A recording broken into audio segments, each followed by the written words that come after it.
Hi everyone, welcome to a new series that I'm doing, which is a Leetcode problem solving series. And today we're going to take a look at the two-sum problem here. And this is an easy level problem.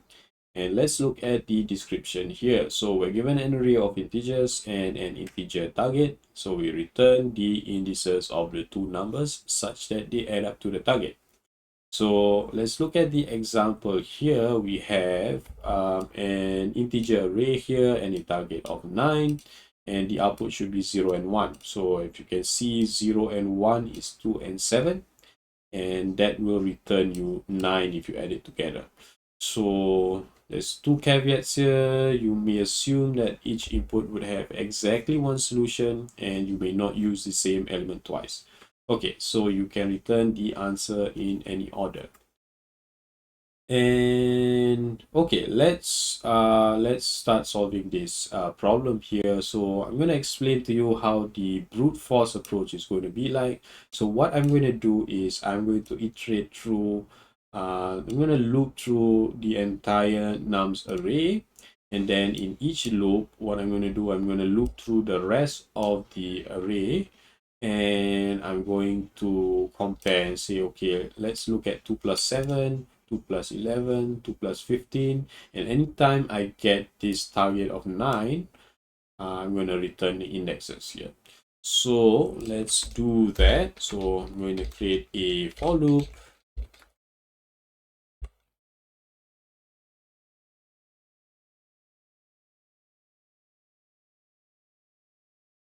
And then in that for loop, I'm going to put another loop. Let's copy this.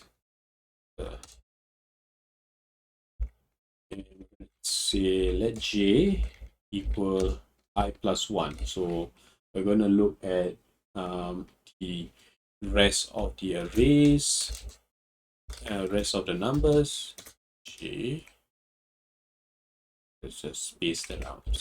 Okay, so in this loop, we're just going to check if nums I plus nums j it equals to target. We're going to return the index I and j. So that's basically the solution to this problem. Let's just run this. And as you can see, all the test cases pass. We have the correct solution here. So let's just submit this. Okay, so let's look at the performance here. The runtime beats 42.85%. You can see the distribution is actually below average, and the memory beats 54.40, and this is really the average submission here. So when actually the memory, we don't really have much of a problem here, but the runtime is actually a little bit slow. And the reason why is because we're using a double loop here, and because we're using a double loop, the complexity will be O n squared. So that is not the best solution. Perfectly acceptable, but not the best solution. So let's try another solution that will improve the runtime here. So let's go back to the problem, and we're going to approach this problem in a different way.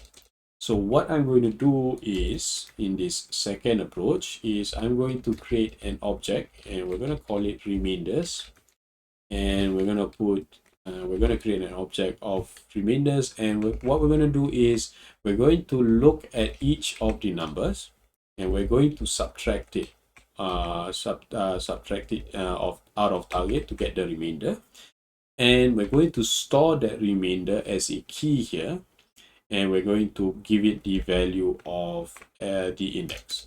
So when we loop here,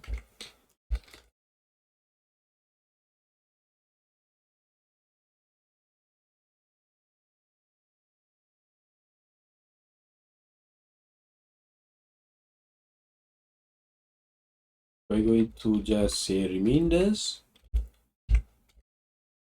let's call it constant, so remainders target minus nums I equals I. So we have saved the index of that of that number, and we've stored the remainder as the key. So every time we check that that remainder object, what we're going to look for is, okay, if remainder or if nums in I is in remainders. So what we're doing is we're basically saying, okay, if that number is equal to the remainder of the previous index that we stored, we can just return an array with we can return the array of remainders nums I and I. So that will give us the solution here. So now this problem is pretty much done. So let's just run this again. And we have all the test cases passed. Let's submit.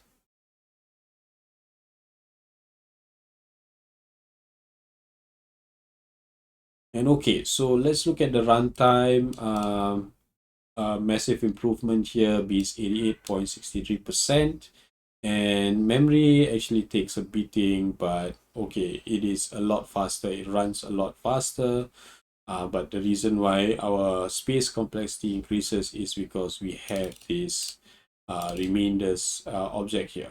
So now the time complexity becomes O of n, because we're using just a single loop. So those are the two approaches to this solution. And we have come to the end of this video. I hope you enjoyed this video, and we're going to do a lot more of this, and I will see you in the next video.